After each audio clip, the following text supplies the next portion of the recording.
Welcome, everybody, and thank you for joining us. My name is James Weiss. I am the account executive for Shing Digital here in the northern region of Alberta. It is a beautiful sunny day, and I am joined today by my friend Jason Andrews with Fortinet. Hi, everybody. Thank you so much for joining. My name is Jason Andrews. I manage the Canadian channel sales engineer team at Fortinet. So I've been here for over 6 years. And no, thank you so much for joining. I really appreciate it. And thanks for having me. Thanks so much, James. Thank you. So just a brief overview, Shing Digital, we are an Alberta-owned and operated full-service IT solutions provider. We've been in business since 2001. We do have 2 offices here in Edmonton, here in Calgary, but we service customers all over the globe through Southern and Central America and all points in between. So thank you for joining us for our Shing Cybersecurity Experts Corner, our webinar series. For those of you who this is your second time out, and like that, I'll try to live up to the high standard that Dorota had set for the first meeting. That's a little bit about Shing and kind of who we are and what we do. We're going to try to be very respectful of your time. It's scheduled for half an hour. Q&A formats. We're going to try to keep that within half an hour and have a hard stop at 3:30. If we don't get to all the questions or make it to your question specifically, please accept my apologies in advance. We will reach out and you can reach out to us. We would love to get together and talk about your question. Jason, maybe you can tell us a little bit about Fortinet. Yeah, no, for sure. So for those that aren't aware, Fortinet, we're a cybersecurity company, been around for about 20 years. We really take a platform approach to security, meaning, the holistic approach, right? When it comes to customers' environments and the challenges they face, it's not solved by just one product, right? It's solved by looking at your whole environment and looking at the potential for where breaches can come in. So Fortinet takes that security platform approach, and it's well recognized within the industry when it comes to a security platform. Excellent. Beautiful. So our format today is really simple. It's question and answer. So to everyone in attendance, I'd encourage you, please ask questions. There's 2 ways we can do that. There's a group chat that you can type your question in and get it through to us. Or you can also have the option of raising your hand. If we see your hand raised, we will try to get to you and take you off mute so you can join in the conversation and ask your question. So to start us off, I've got a bit of an anecdote and a bit of a question here, Jason. So, and like that, the topic is next-gen firewall. I've got a friend who's got a system. This system's probably 10 years old, maybe a little bit older or so, was talking about Fortinet and some of the things that we offer and some of the things that we can do. And he asked me point blank, why do I need it? I've got antivirus on my computer, man, I'm good. So maybe you can walk us through a little bit about what next-gen firewall is and what the difference is between that and a stateful firewall. No, for sure. No, that's a great question. And actually that comes up quite a bit, James. So, having just endpoint protection or just a firewall, it's not one or the other. At the end of the day, when it comes to a security posture, I always look at it this way. You have to start thinking about where are the potential areas for breach and what would a breach actually cost your organization, right? Because the amount of time it takes to discover a breach is actually it's related to the amount of damage that a hacker can do in an environment that could take down your systems, that could take data from your organization. There's a lot of things that happen in damage to brand management. So when it comes to just having AV, it's not enough, right? Typically with your environment, having a firewall, when you start looking 5+ years ago, 10 years ago, there were stateful firewalls. That's basically allowing in and out traffic based on what's set on a policy, right? So you can go here, right? And then firewall started changing into things like adding antivirus and different security features, which led to what we call a next-gen firewall, right? Kind of purpose-built, meaning that it will have things like AV or web filtering. And then we started looking at what we call unified threat protection, right? So that's a combination of security features from antivirus, IPS, intrusion prevention, web filtering. So instead of having different appliances to accomplish those goals, now you simplify it and you have it on one platform. So the benefit there is, one, complexity, right? So you don't want more solutions to achieve a goal causes complexity with the environment, which is not beneficial. But now you have advanced security to stop all the different attack vectors that hackers might try to use.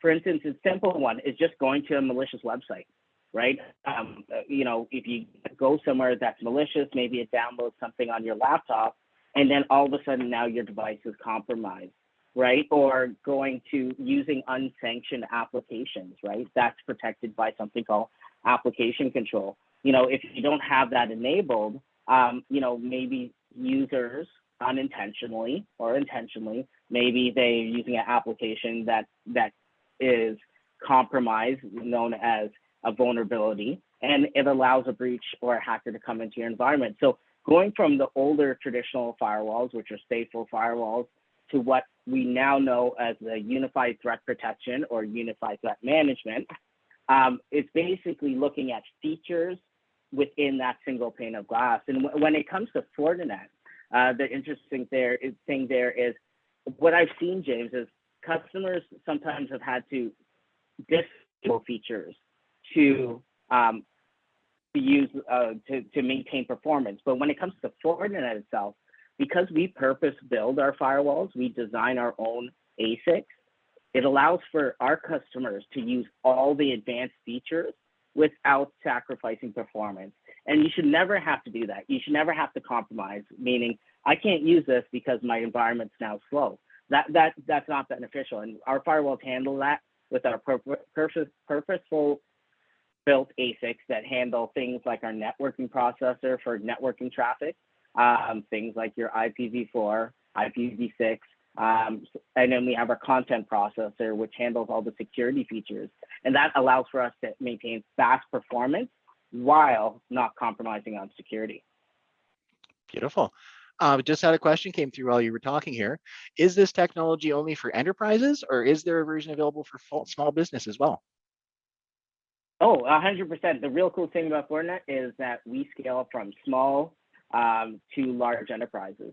And the other great thing, it's a single operating system, right? So it doesn't matter if it's a small desktop model where it's residing, or if it's a big firewall. The operating system is the same. It's just the amount of performance, but you get the same features. Or let's say your environment's going into a public cloud or a hybrid cloud type of architecture, meaning using AWS or Azure. Well, our virtual firewalls can reside there, or on-premise on VMware or Hyper-V. Once again, the same operating system.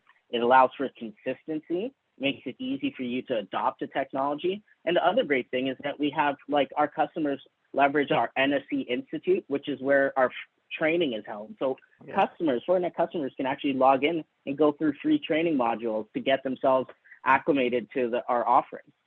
No, that's beautiful. That's something I think a lot of people will take you up on.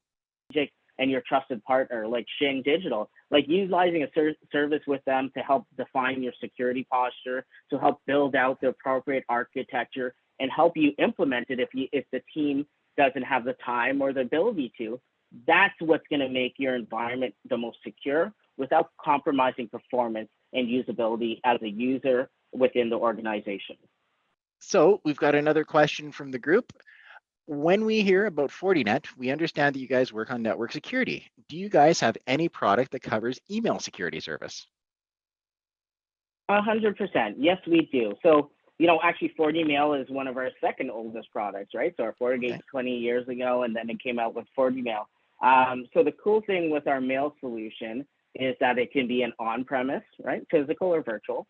And it's actually offered as a SaaS appliance, right? So meaning Fortinet will host it. It's configured in high availability. And if you're an Office 365 user, the good thing is we can actually provide it with what we call an API integration, meaning if you've ever set up mail, normally you have to move MX records. There's a lot of configuration there.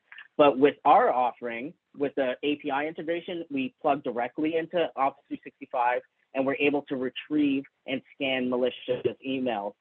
We can do things like identity, make sure checking on identity spoofing, right? I'm sure somebody on this call has probably seen this. You get an email saying something about an invoice or paying an invoice, or maybe something to do with if your team gives out spiffs or cards in your office.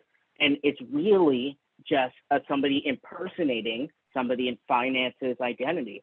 So for the FortiMail platform has all the advanced mail mail features to address the emerging mail threats. So mail is one of the areas where threats are constantly being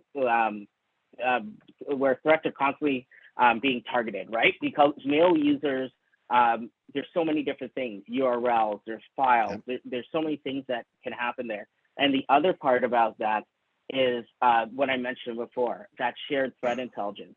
Our FortiMail, if it's part of the security fabric, can share, it discovered this malicious file. Well, if it's part of the security fabric, it will share that information with the firewall or share that information with our endpoint solution, right? Yeah. That robust, that integration is amazing for users because it saves time and it saves money. Yeah, no, absolutely. And that integration is, very valuable. All right, so we got another question from the group. Where does Fortinet sit and fit in a very basic business like mine? Basically, I have a Wix website with a small amount of e-commerce using Stripe. Then I rely heavily on Microsoft 365 for mail document management for my team of 6 employees, and that's about it. Okay, and so sorry, it was a Linux. So is that an on-premise server solution, or is that also cloud? And I guess I'll keep answering other questions, but when they answer that let me know. Let's address the Office 365 component, right? Sure. So there's different components with Office 365, right? You have your mail suite, you have file sharing, there's other components there. So when it comes to that, you start to have to think, well, how can I see inside that type of traffic? Fortinet we have our FortiCASB offer, right? Cloud Access Security Broker, right? It's going to look inside that traffic and it's going to be connected to your Office 365 environment to make sure if I share a file with the team, is that file malicious? To make sure that maybe there's no shadow IT, meaning applications on your network that aren't supposed to be there. So that's the Cloud Access Security Broker, right? So that's a SaaS offering from Fortinet. Now, the other component are the users, right? You should never, users always you have to consider what they are doing on net and off net. And what's that security posture? Because their security posture should be the same regardless if they're on your network or off. So that can be solved in 2 different ways. If there is internal infrastructure at your office, meaning servers or storage, then having a perimeter firewall is definitely still warranted, right? Because you're still going in for certain things. And having what we call our ZTNA, which is Zero Trust Networking Access, make sure that those users are the users who they are, using the devices that they're supposed to be. So it's doing security posture, but it's also doing endpoint security. So now we've talked about endpoint, the users, we've talked about protecting the local site and your SaaS-based applications. But let's just say you have nothing on perimeter. There's no internal infrastructure.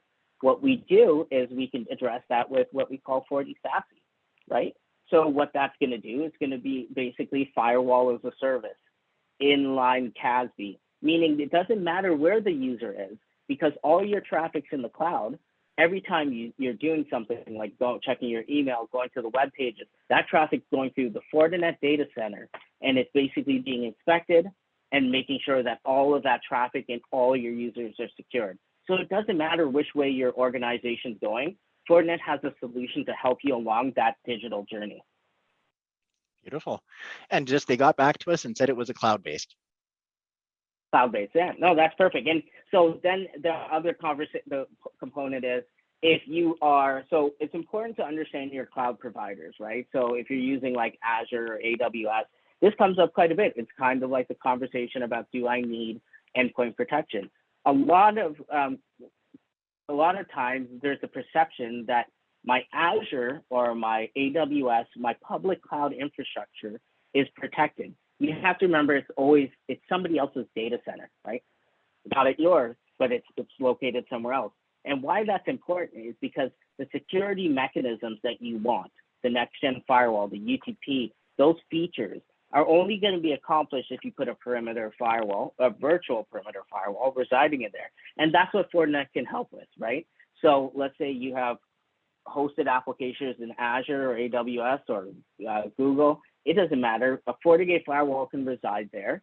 And the traffic, the user will basically go to that firewall and then get authenticated to make sure the traffic will go where it needs to be. If you have public facing websites, the most important thing to consider, especially if you're transacting, if you have forms that fill out, or if you're transacting, like doing transactions, is a web application firewall. I cannot stress that enough. Okay. Because as a consumer to your organization, if I'm going there to retrieve data or to make purchases or whatever the case is, a web application firewall will protect against things like SQL injection, website spoofing. So that's like when you think you're going to this website, but really it's being redirecting, right? And our FortiWeb is one of the most robust web application firewalls. And once again, offered as a kind of like pay-as-you-go, physical or virtual. And then it's also offered as a service, which is really nice, right? So it's just based on consumption, and it's hosted at the Fortinet data center. The Fortinet data center, always keep in mind, is located in Canada. So data residency, you want your data to be in Canada, it is in Canada. US customers can choose if they want it in US or EMA, but it's located in Canada. And that's a very big benefit to our Canadian customers when they see that.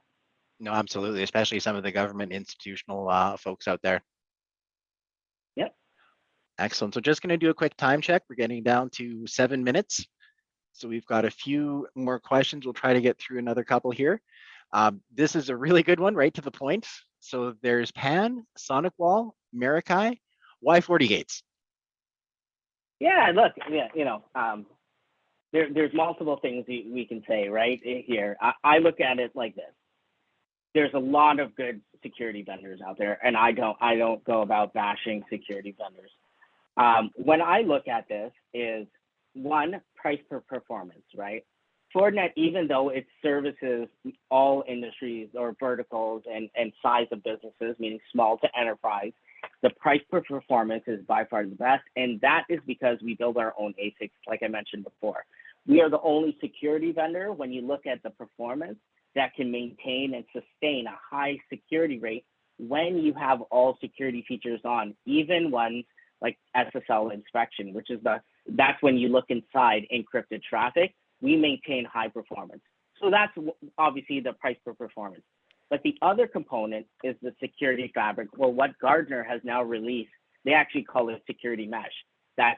It's interesting because we've been talking about security fabric for quite some time, and now this is being recognized as the correct way to go. Once again, sharing threat intelligence between devices.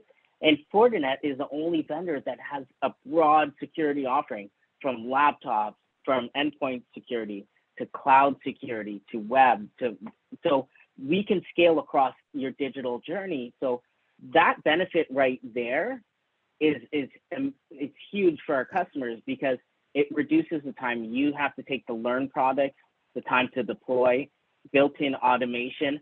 And that time is what's really going to benefit you in the long run, right? Because having point products means you have people that need to specialize in vendor A, vendor B, vendor C, and what happens when they leave the organization, right? Now being able to have the same common operating system between platforms, single pane of glass, it makes it definitely makes it easier, provides the best return on investment, and the lowest total cost of ownership. Absolutely. Beautiful. Okay, so another time check. We got 4 minutes left. I think we can get one more question in before we wrap it up. So thank you everyone for your questions. We're going to close it off here. Last question. I have always been taught that we should use different vendors to protect different layers, so that I can get the best security intelligence from each vendor. You've already touched on this, but I'll just give you one more crack at it. Why would we change this methodology? Yes, no, and that's basically how it was for the longest time, right? You have different security vendors. Now, look, security, as much as I say, a firewall is only as good as its threat intelligence, right? So that is called our FortiGuard. Our FortiGuard threat intelligence is basically where everything's being fed. So Fortinet actually has the most amount of firewalls shipped than any other vendor. But on top of that, what that means is that all those threat metrics from not only the firewalls, but also from devices like our endpoint, our sandboxing, and so forth. Anytime a threat is discovered across the world, It's shared it goes through our FortiGuard and it's shared across all of our customers. And that's extremely beneficial. That means if something's learned across the world right now, you're going to get the benefit and it's going to update your firewall in near real time. Now, the other component of that is Fortinet has our own threat intelligence, but we also participate in a cyber threat alliance program, meaning we with other vendors such as, like, for instance, you can see it on our website, like Cisco and other vendors like that. And the reason we're part of that community and the community that is because we believe that it's important to share specific information with other vendors, because at the end of the day, it's going to benefit our customers. Right? It's going to keep you most secure. So yes, having different vendors might have different threat feeds, which we can also import third-party threat feeds into our solution. But the integration is what's going to save you, because when these products don't talk, it's like your mail might find out something, but guess what? If your mail finds out a malicious domain and your firewall doesn't know it, that means that when I send James that website, he's going to click on it and it's going to that website. And if your endpoint doesn't know it, it doesn't matter where he is. If he's at home, now he's downloading the malicious file on that website. Now, if all of that's automated, I send James, it's going to get dropped. And guess what? You could put in an automatic policy that says, if a threat is discovered, quarantine that individual. So those key features is what really makes the difference in the platform approach to security versus best of breed approach to security. Absolutely.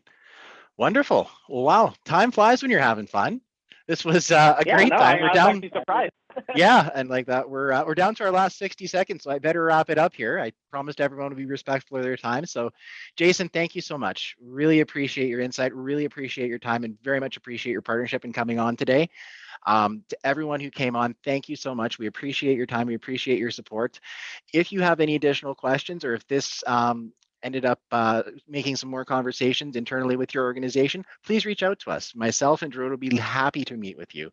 For attending today, you've already been entered into a draw for a $15,000 cybersecurity assessment, which is the big guy. If you are to book a meeting with us with no obligation, we're happy to enter you in a second time. So I'd encourage everyone, if you can, please reach out to us. We would love to have more conversations with you. Thank you so much, everybody, again, for your time. And we look forward to seeing you on the next edition of Experts Corner.